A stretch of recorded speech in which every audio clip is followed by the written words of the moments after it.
Olá, tudo bem? Ontem eu completei o meu primeiro ano de ordenação ao Ministério Pastoral. Mas deixa eu te perguntar, como você descreveria o papel, o trabalho de um pastor?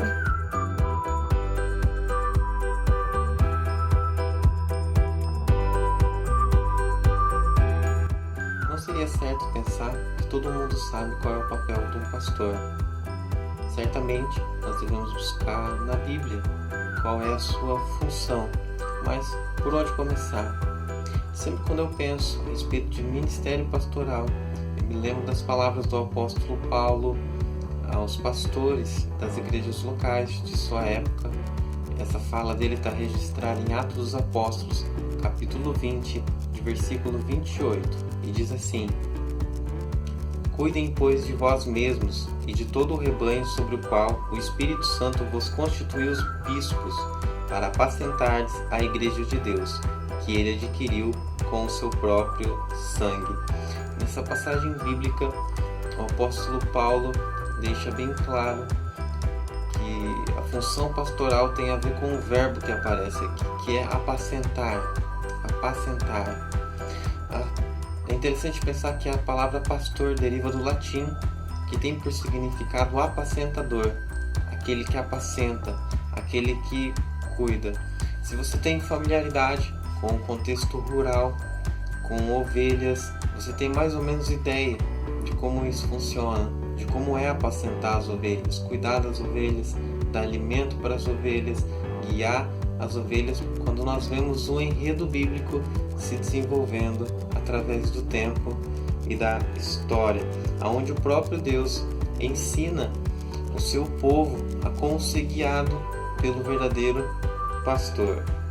O enredo bíblico do apacentamento começa lá no Antigo Testamento, desde que Deus levanta Moisés para tirar o seu povo do cativeiro do Egito. Deus levanta um libertador, levanta um apacentador para cuidar do seu povo. E Moisés guia esse povo durante 40 anos no deserto, ouvindo as orientações de Deus e cuidando do seu povo. É muito lindo que, ao descrever esse período de peregrinação no deserto, o Salmo 77:20 declara: O teu povo tu conduziste como rebanho pelas mãos de Moisés e de Arão. Deus apacentou o seu povo por meio da vida de Moisés e de Arão. Assim, o próprio Moisés pediu ao Senhor um sucessor, a fim de que a congregação do Senhor não seja como ovelhas que não têm pastor. Está registrado em Números 27:17. Assim, o Senhor, o Rei Divino e também o pastor de seu povo, por meio de um pastor humano designado por ele mesmo. Centenas de anos depois, vai se levantar um novo pastor. Davi está apacentando suas ovelhas, quando o próprio Deus chama ele para transformar ele agora em pastor na nação de Israel. Com certeza você se lembra das palavras do salmista Davi no Salmo 23, quando ele reconhece: O Senhor é meu pastor, e de nada terei falta. E assim continua a história, e nem todos os reis de Israel tiveram tanto zelo quanto o do rei Davi, e muitos deles fracassaram, sendo pastores ilegítimos, que ao invés de cuidar do povo, arrancava o que o povo tinha e maltratava o povo. Diante disso, Deus promete, lá em Ezequiel, capítulo 34, e diz assim: Suscitarei para elas um só pastor, e ele as apacentará, o meu servo Davi, e que as apacentará, e ele lhe servirá de pastor. Então o próprio Deus será o pastor de Israel, mas também o seu servo Davi o será. Quando Deus novamente apacentar o seu povo, ele terá paz e bênção, segurança, abundância, liberdade, honra e verdadeiro conhecimento. É Jesus Cristo.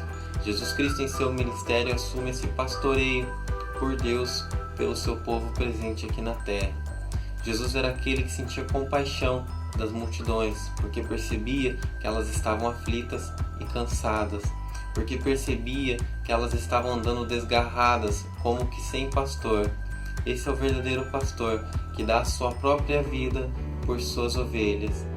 Então o que esse enredo nos ensina? E nós temos duas palavras: cuidar e alimentar. Os pastores devem cuidar de suas ovelhas com todo o conselho e sabedoria de Deus, e deve alimentá-las com a sua palavra, que é a verdade, e a verdade que liberta. Os pastores, eles refletem a imagem de Deus e o modelo do seu pastoreio aqui na terra. Não deixe de orar, não deixe por agradecer por aqueles que Deus tem colocado para cuidar, para zelar pela tua vida. Um forte abraço, que Deus os abençoe.